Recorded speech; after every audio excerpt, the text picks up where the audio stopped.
Welcome to a new Ukraine war update. A short disclaimer, this is a cut version. You can find the full version with scenes I cannot show here by becoming a member on my private Telegram channel. The link is in the description. If you appreciate the effort I put into this video, please leave a like and comment. Heavy clashes between Ukrainian and Russian forces took place in the north in the region of Kupjansk and in the area around Donetsk. Southeast of Kupjansk, there was intense fighting documented in the corridor between the towns of Avdiivka and Yahidny. There, the Ukrainian Kupjansk regiment that is classified as Special Operations Force defended the town from heavy Russian assaults conducted by mechanized units of the Russian 26th Tank Regiment. If we take a look at the bigger picture, however, we can see that most likely more units were involved in the battle. Additionally, the Ukrainian troops had fire support in the form of artillery, mortars and MLRS HIMARS rocket system that reportedly struck targets in the region. Helmet cam and drone footage captured pretty well how this battle actually was fought on the ground. The Ukrainian operators made use of interesting assets here, including a Black Hornet PD-100, a micro UAV primarily used for reconnaissance purposes. Due to its small size, it is very useful at close ranges, which typically refer to distances between 1 and 2 kilometers in this context. Most of the engagements took place in the gray zone between the Russian and Ukrainian held territory, where the first stage of the battle was most likely documented in this area. Ukrainian soldiers had to work through the tree line that was separating the gray zone. A pair of Russians managed to man a dugout, but the Ukrainians cleared it immediately. This was only the first wave of attacks the fighters had to face. Meanwhile, a Russian T-72B3 was sent in to shell the tree line and took a direct hit. The tank was most likely sent in to relieve pressure from the Russian foot soldiers in the tree line. From the cover of their trenches, the Ukrainians continued to engage Russian troops with small arms fire and disposable rocket launchers. From the videos released from this battle, it strongly looks like the Russians had a pretty hard time maneuvering on the Ukrainian trenches. The Russian fire team who took position behind the destroyed armored vehicle, however, managed to set up a proper base of fire to engage the Ukrainians in their trench. In an attempt to increase the pressure on the Ukrainian defenders, a BMP platoon led by a tank launched an attack and advanced in a column formation towards the gray zone. This and the proper base of fire established by the Russian fire team gave the Russians enough room to breathe and maneuver closer to the Ukrainian positions. In fact, they managed to push up so close that they came into Ukrainian hand grenade range. Still, the Russians did not manage to gain fire superiority, and the Ukrainians continued their defense without visible hardships. With this I mean that they mostly stayed in control of the situation and maintained their freedom of action pretty well.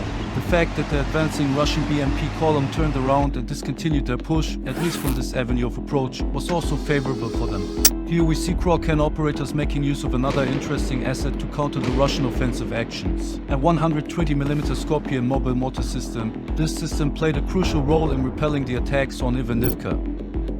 To attack and disrupt armored Russian elements a little bit further back in the rear, the Ukrainians deployed a huge number of FPV drones striking numerous tanks, infantry fighting vehicles and trucks. This war has shown so far that the effective engagement range of a simple infantry platoon can easily be increased of up to 10 kilometers and more when they have a drone operator in their ranks.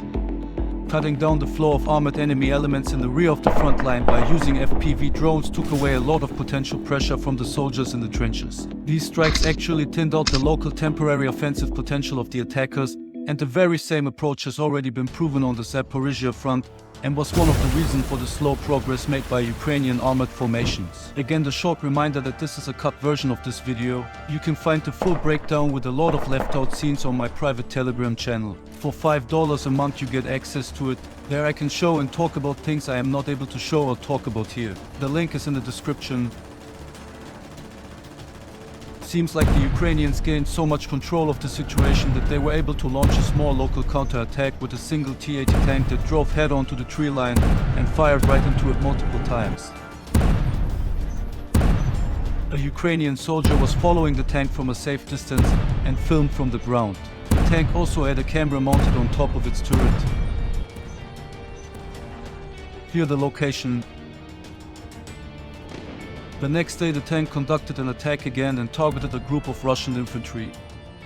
The Ukrainians also used M777 howitzers to target the incoming Russian waves.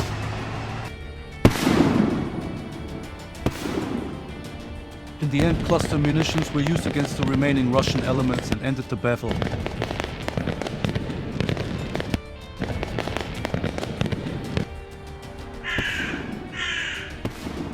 a Russian BMD-2 with a group of infantry on top of it.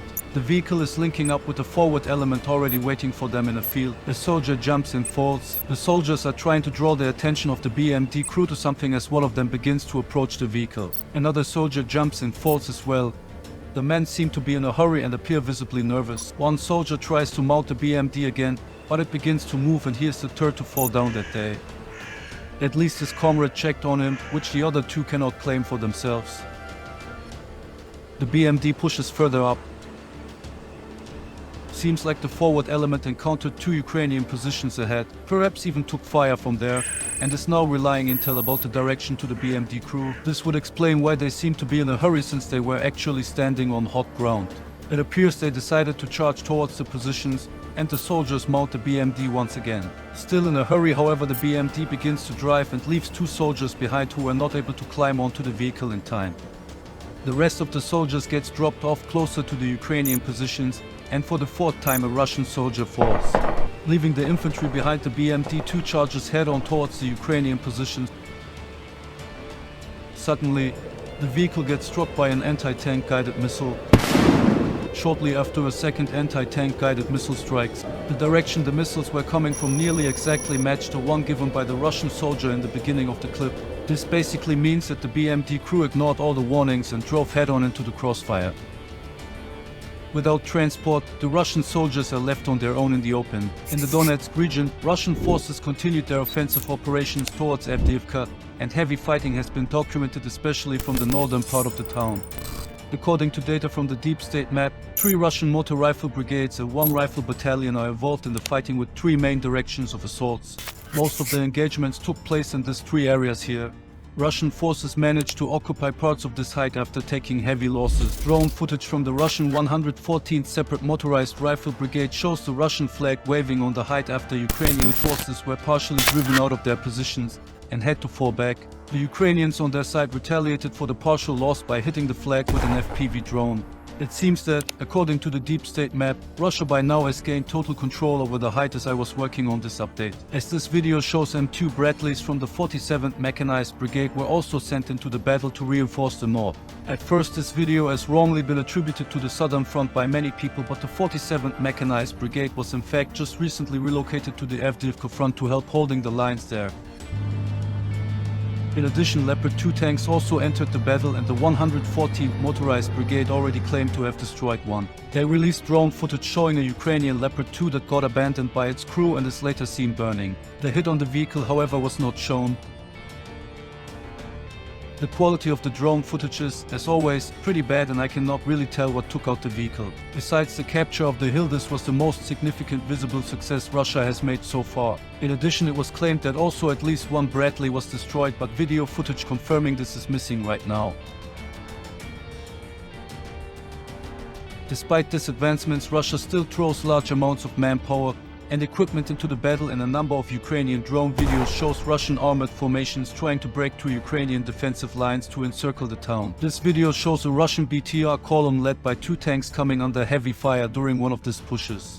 Unable to break through, the Russian column had to retreat and the infantry abandoned their BTRs to flee on foot back towards the Russian lines.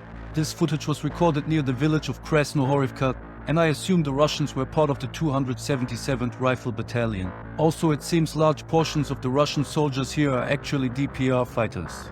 Drone footage later then showed the 3 BTRs destroyed in the same spot. According to a Ukrainian soldier serving in the 109th Territorial Defense Brigade, the current Russian assaults are the harshest this small town has ever experienced in the entire war. Wave after wave of Russian soldiers and equipment are being sent towards the Ukrainian lines, following the tiring, common Russian operational approach known since the Second World War: quantity over quality. Here we see a drone hit on a Russian truck at a Dragon Teeth's anti-tank obstacle site. Disrupting Russian fortification attempts should have been one of the #1 priorities since the Kherson offensive. That, however, is only my opinion. What do you think about this? Let me know in the comments.